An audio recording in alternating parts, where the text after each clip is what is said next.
Hello, Sanaa. How are you? I'm fine, thank you. How are you? Yeah, not bad, not bad. How are you, Ayadan? And I'm okay. Are we all ready? Is everybody Yeah, ready and happy? yes, Okay. Yeah, I would say so. Okay. The Hamas-led attack of October 7th, 2023, sparked a war that rages to this day. It has forced millions from their homes, injured hundreds of thousands, and killed tens of thousands. It has created millions of stories of loss, struggle, and survival against the odds. This is one of those stories. Sanaa Kamal is a freelance journalist from Gaza City. I have been working as a journalist for 19 years. I have produced hundreds of stories about the situation inside Gaza, in particular the humanitarian stories reflecting the life inside Gaza. Like so many people in Gaza, Sanaa's life has been changed beyond all recognition and sanity. My name is Hugo Goodridge. I'm a journalist and producer at the New Arab in London. And last year, Sanaa reached out to me and asked to share her story. Joining me for this was Yazin Al-Sadi. I am the international correspondent editor.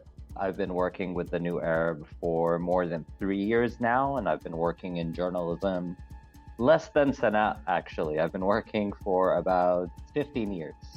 This is Sanaa's Odyssey, Episode 3, reporting from the fire of a story.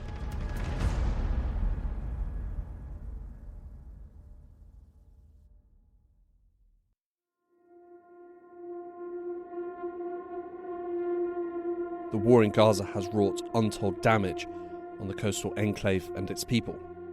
Among the many tragedies that it has inflicted is stealing the livelihoods of Gaza's people.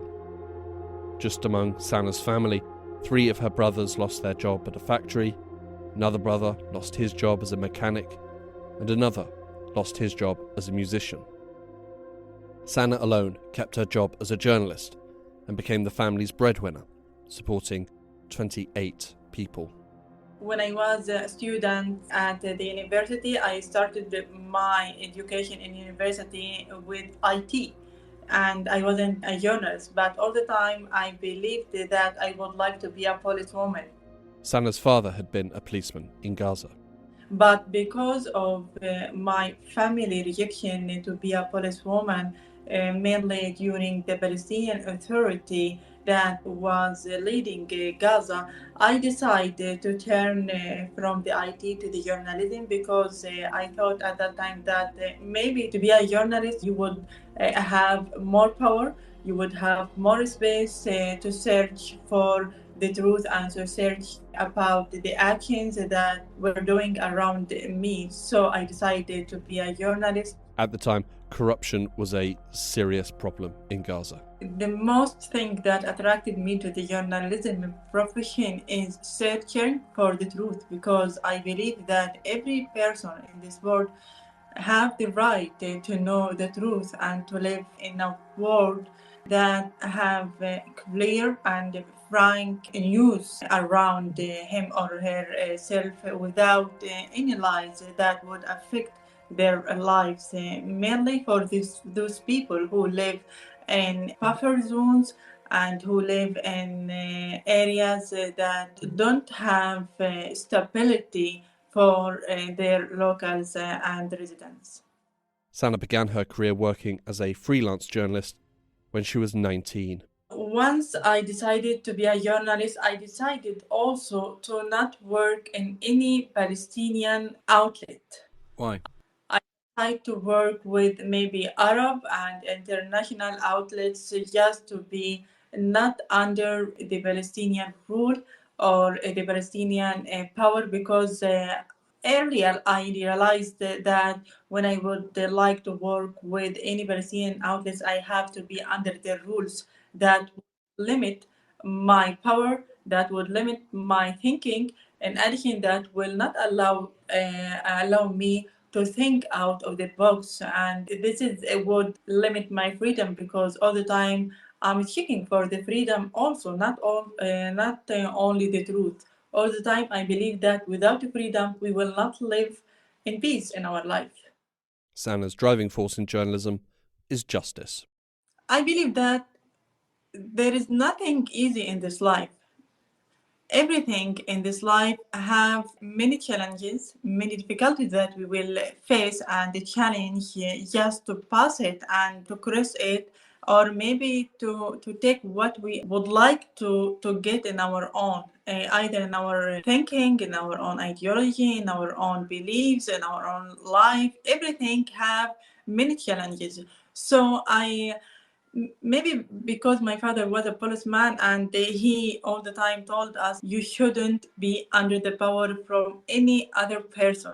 You should be under the law and you should increase your own stability in addition to keep it in your life just to be a good person, either for the woman or even for the men. So such lessons I got them since I was a child, and when I grow up and be a journalist all the time, I believe that I haven't been under any limit thinking or not under any rules that would prevent me from using my right in searching of the truth or even about exposing the lies, exposing the corruption, exposing any crimes in our society. Almost any journalist has to contend with the authorities. In countries with good records of press freedoms, that's not normally too much of a problem. The fewer the press freedoms, the greater the difficulties. In Gaza, the authorities were an issue that Sanaa had to navigate. When I started my working as a journalist, the Palestinian Authority was in its latest era. And then we involved in Hamas government. And then when I covered a lot of stories, also those that against some actions of the Hamas government, I believed that I do that just as a human without any political background because I'm not involved in any Palestinian faction inside Gaza.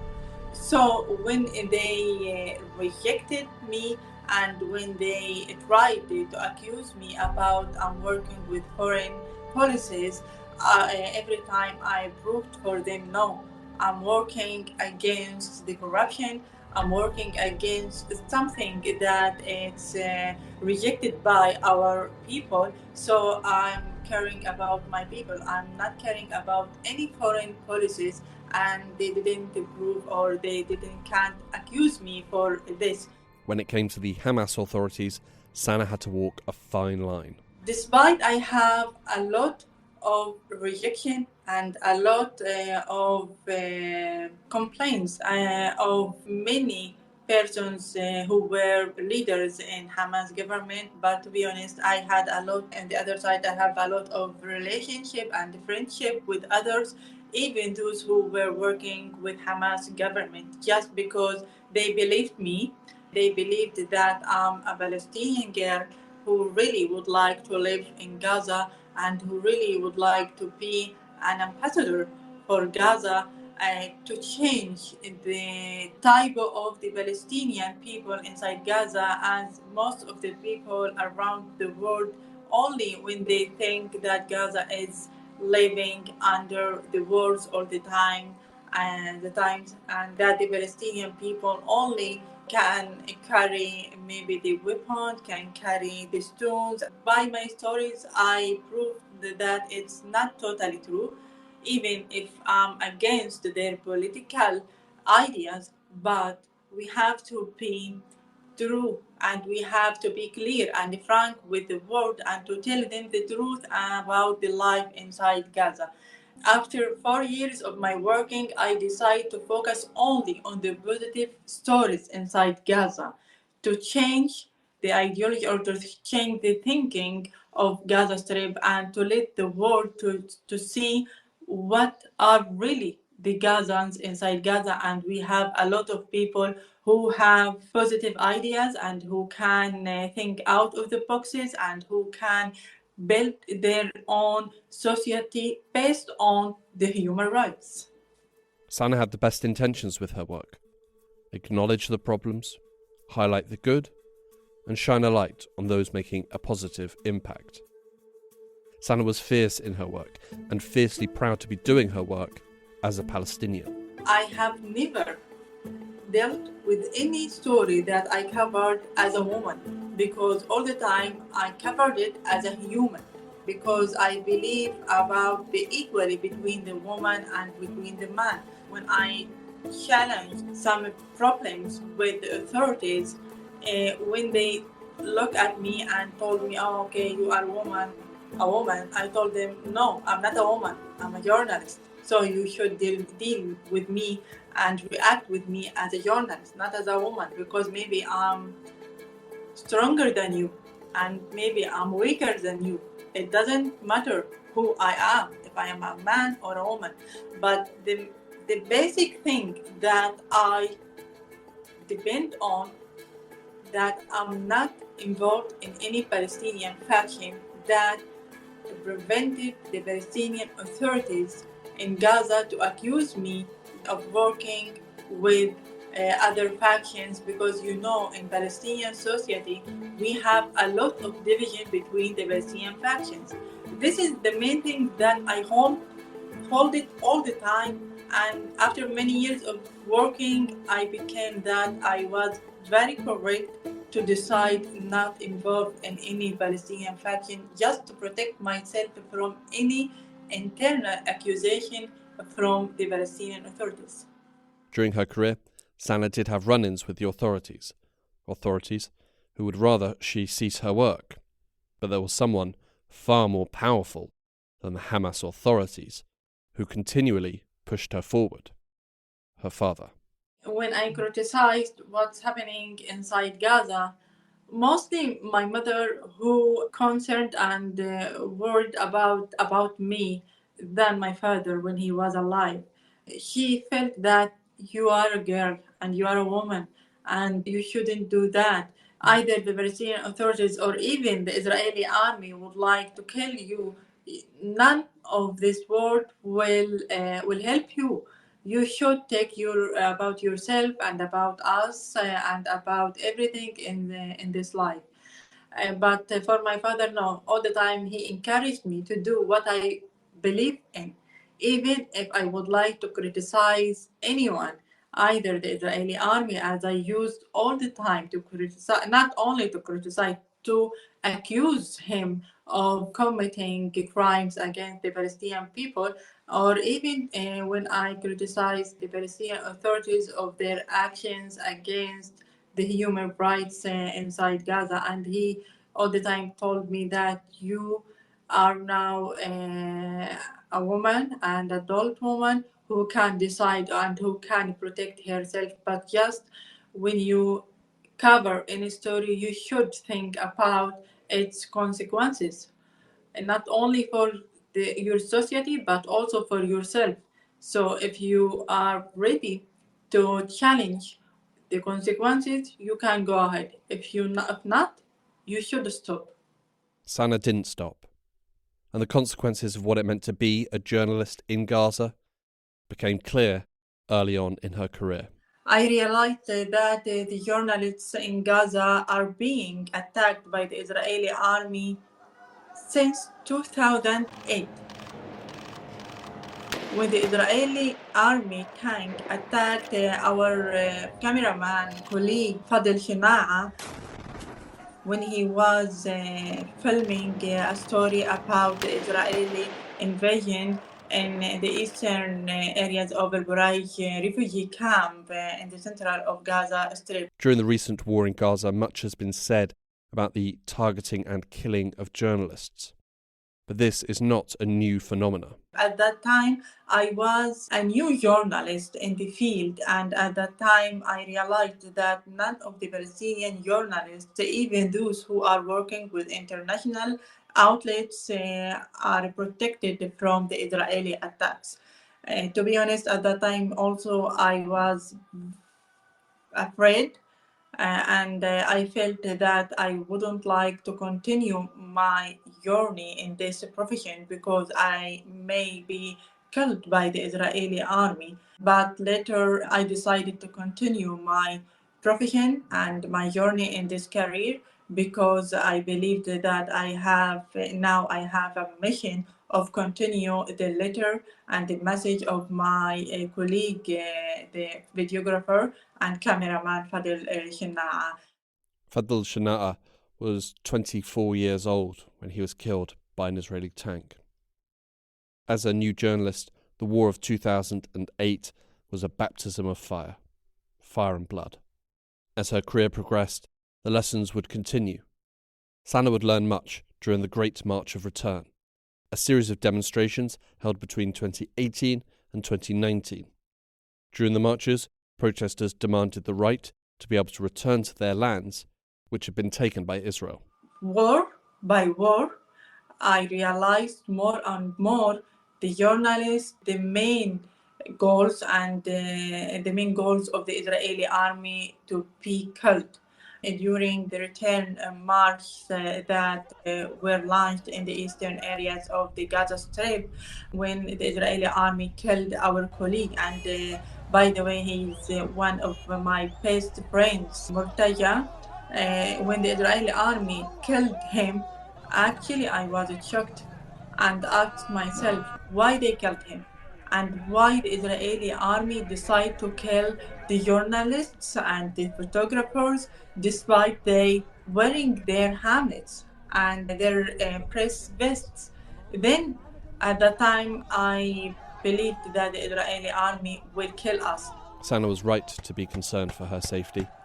The Israeli army had shown her what they were willing to do and that they knew who she was. I was covering a march, one of the marches there, and I was approached to the fence separating between Gaza and the Israeli cities. At that time, to do some interviews with the protesters there, I wore my vest, and the Israeli soldier decided to shoot a guy who was very close to me. I remembered that one of the Israeli soldiers told me through a machine that Sanaa Kamal, you should go out and you should back from this area to not kill you. I remembered this, and then I was shocked. Looked at him because actually it was only 300 meters between me and between the soldier. And once I moved, I heard the Israeli army shot the young man and he was killed. In total, 223 people would be killed during the marches, and over 9,000 injured. Israel's targeting of journalists would continue during its recent war. During this war, the Israeli army decided to expand his targeted to include the whole Palestinian people inside Gaza, including the militants, the government employees, the innocent people, children, women, elderly, and also the Palestinian journalists.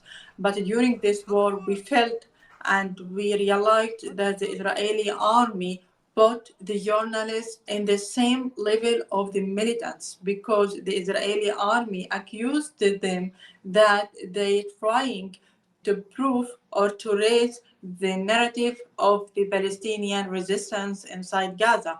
And this accusation by the Israeli army for the whole journalists, not for the journalists as the army claimed that they belonging to Hamas or the Islamic Jihad. No, we have tens of journalists who were killed and they were independent journalists. They didn't belong to any Palestinian factions because we know each others.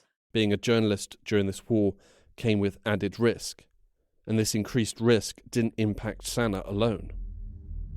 I was very concerned and very worried of my family.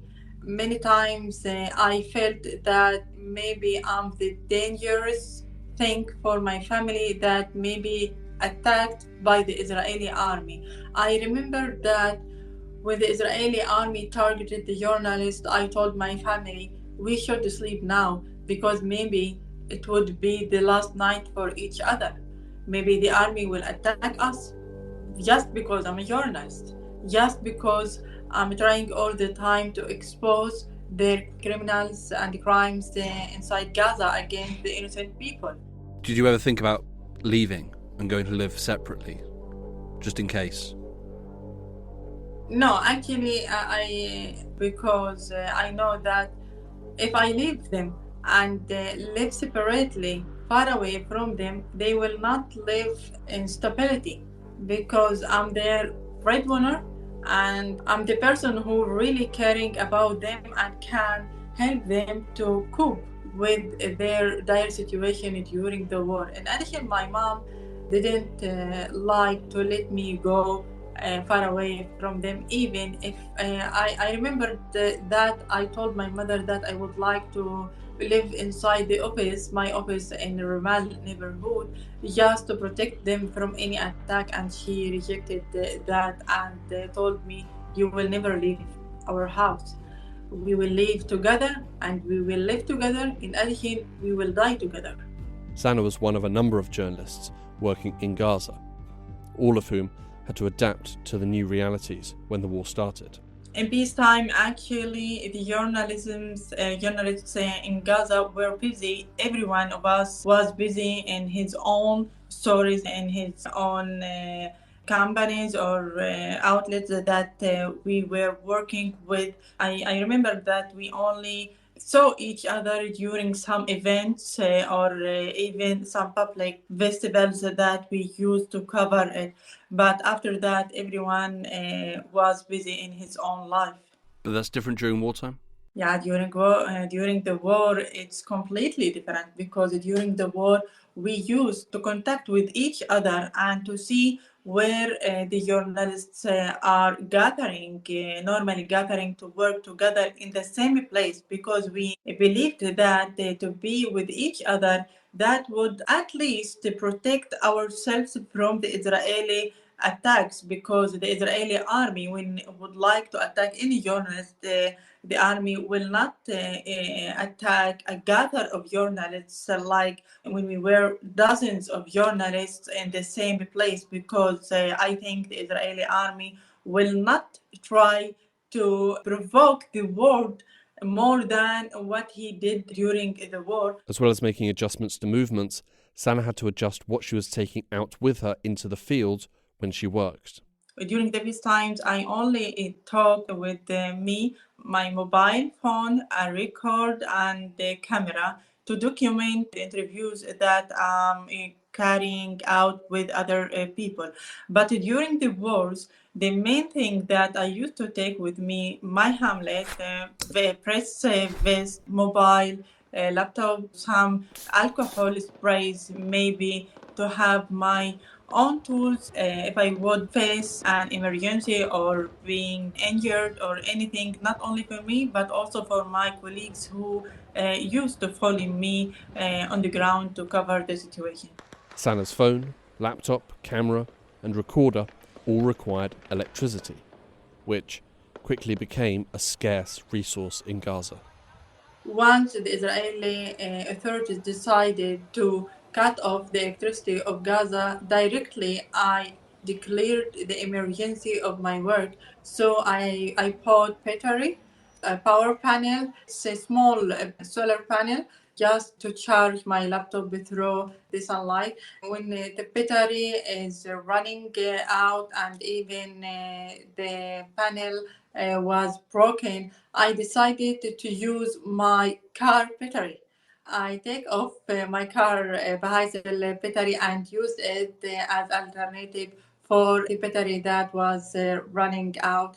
And when its charge was running out, I return it to the car and operate the car just to recharge the battery like that. So I have many alternatives that I used to have a little bit of electricity or even power that at least turn on my laptop and turn on the internet to be in connection with Gaza or others. When the solar panels and car batteries failed, the final option was hospitals.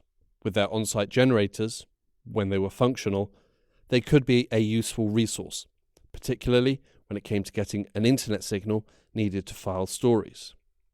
But getting to a hospital was not always possible. When I didn't have any opportunity to go to the hospital, I tried to use the eSIM. eSIMs allowed users to connect to wireless networks and circumvented Israeli blocks on mobile signals.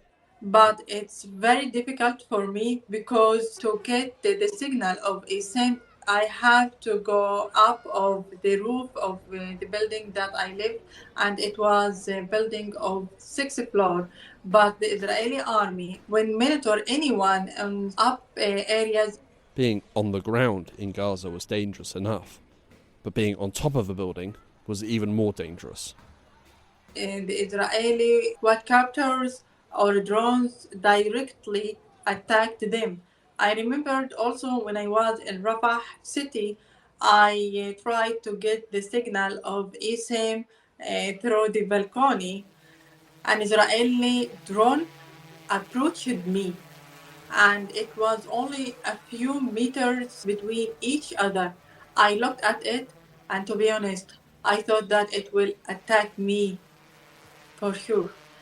Directly, I'm running and escaped from the balcony while I'm breathing and trying and thinking all the night that okay, this night the Israeli army will attack me just to get signal for eSIM.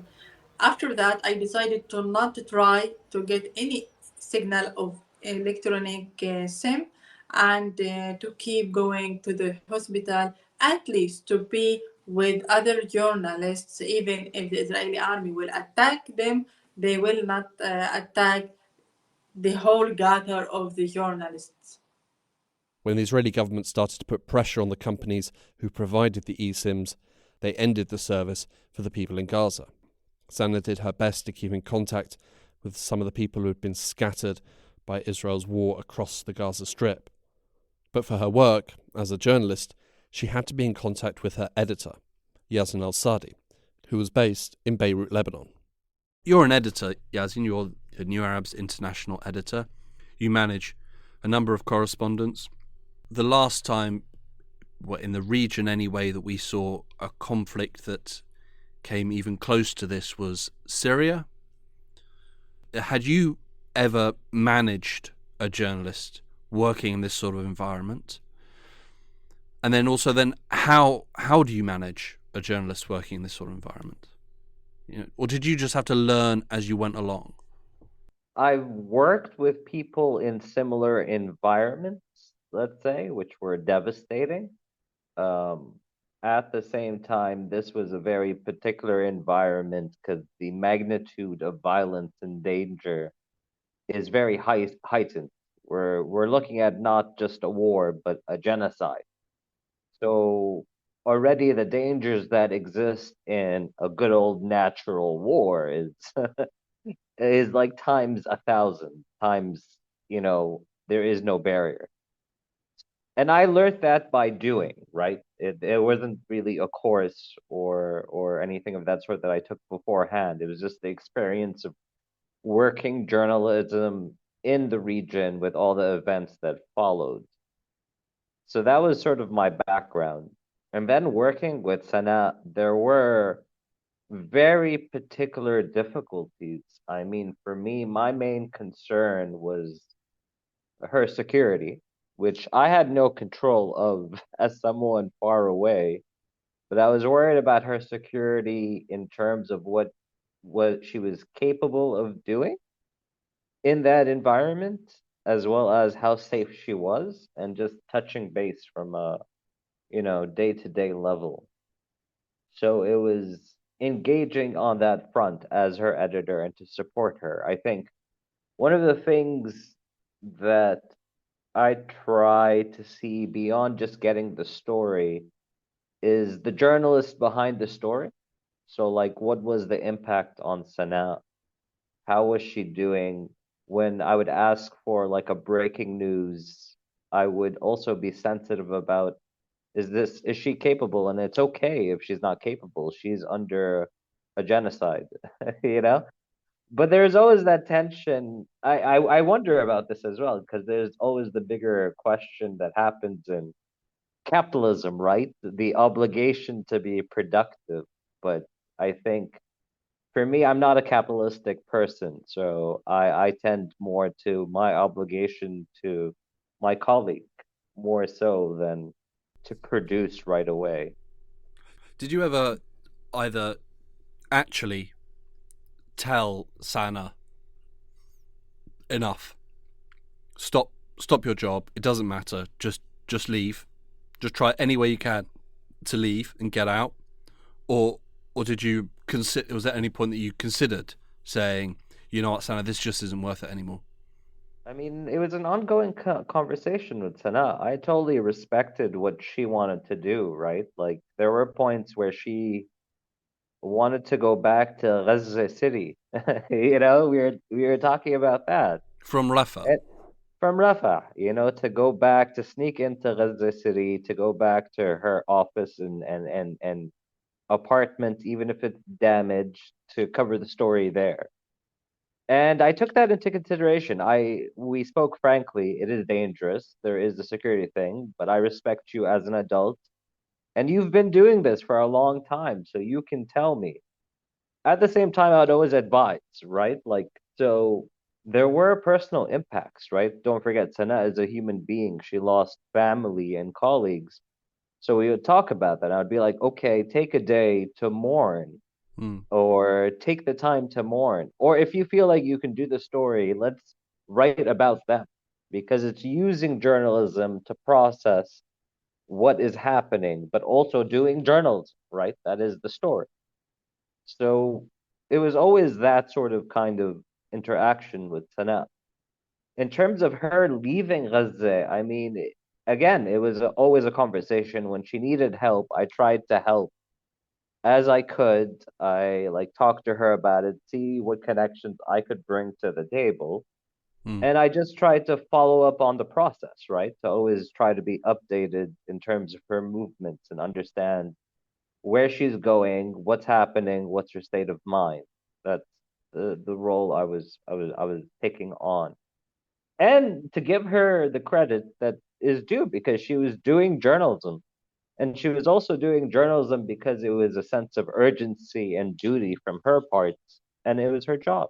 So there's so many aspects here. And I worry about that. Like I would ask her, right? Like, are you, if I push you to do a story, are you able to do it in the span of the time we're asking? Because sometimes journalism can be cutthroat in terms Hmm. of you need to deliver in 3 hours, which again, in the context of a genocide, is a very surreal ask to do. Because you know what I mean? Like, do you like? I'm talking about the meta concept of it, but yeah, you work with that, and you try to be as humane and you try to do what you can do, I think.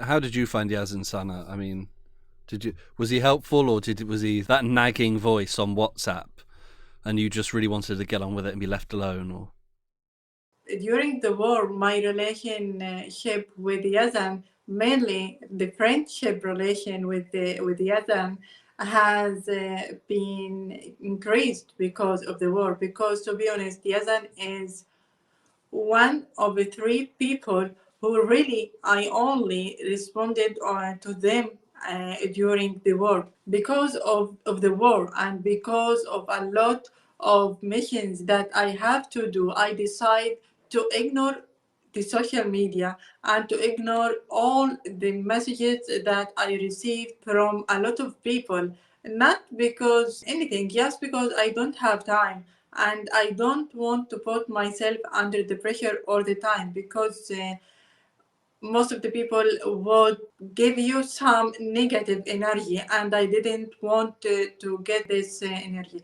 But Yazan, all the time during the whole war, since the first day of the war, I felt that he really care about me as Sana, not as a journalist who have to do stories for him, but only as a human, as maybe a sister, as a friend, as anything that he thinking of me. In addition, I used to get my positive power from Yazan because during each conversation we did during the war, he concluded the conversation that you should do the best thing to be safe.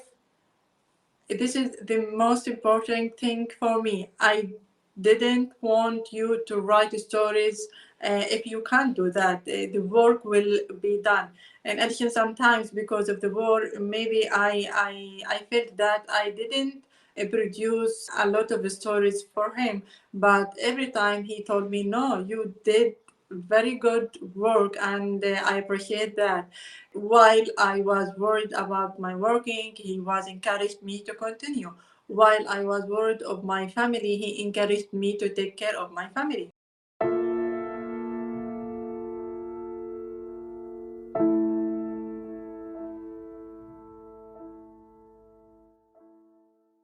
This war has been brutal for journalists.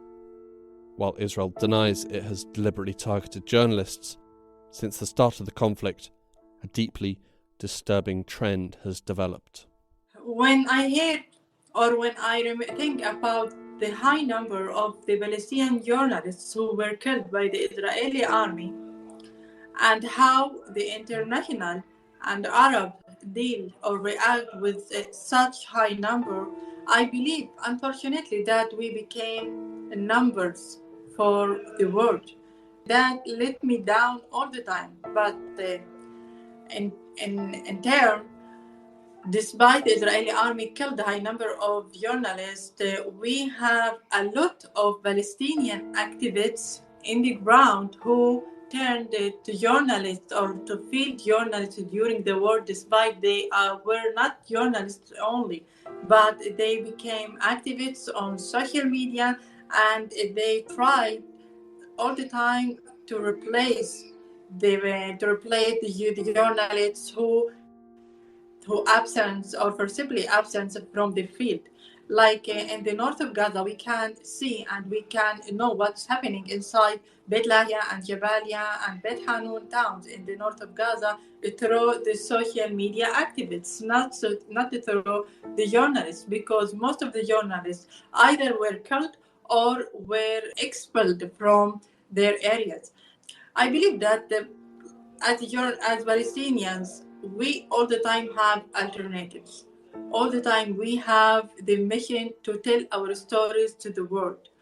But I think that the Palestinians inside Gaza now believe in themselves to expose the Israeli crimes by themselves.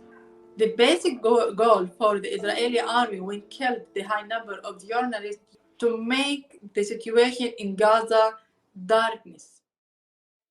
Being a journalist can be a difficult job.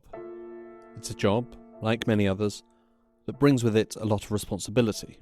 It can feel lonely at times. One person writing against the power of a group, or a vast company, or a state. When that power has the ability, inclination, and even the desire to do you harm or kill you, the difficulty is magnitudes greater. With the start of the war, Gaza became the most dangerous place in the world to be a journalist. Not only was it a violent, chaotic and hostile war zone, but to be a journalist also made you and your family a target. Between October 7th, 2023 and March 26th, 2025, 232 journalists were killed in Gaza. Approximately 13 a month. More journalists have been killed in Gaza than in the Vietnam War, the wars in Yugoslavia, and the US war in Afghanistan combined. Sanaa survived. She was lucky. And her resolve as a journalist, that also survived. All the time, I tried to expose the Israeli crimes against the civilians. Since this war started and erupted, I tried to make my space in journalism for the innocent people and to tell their stories. I think it's very important to tell their stories and to expose how the Israeli army prevent them and decide to kill them in cold blood. I'm proud to say that I'm a war correspondent that have the mission to expose the Israeli crimes inside Gaza to the world and even to push the world to take, at least to adopt reactions that would pressure Israel to stop its war against the Palestinians in Gaza, even if it hasn't done yet. I'm sure after the war, our stories will be the basic documents that would punish Israel through the international court. On the next episode of Sanaa's Odyssey, Sanaa and her family make a break for the border and try to escape the nightmare. When I decided to leave Gaza, it was the most difficult decision to get it by myself. This episode was written and produced by me, Hugo Goodridge. It featured Sanaa Kamal and Yazan Al-Sadi. You can follow all the latest developments in Gaza and across the Middle East by visiting the New Arabs website.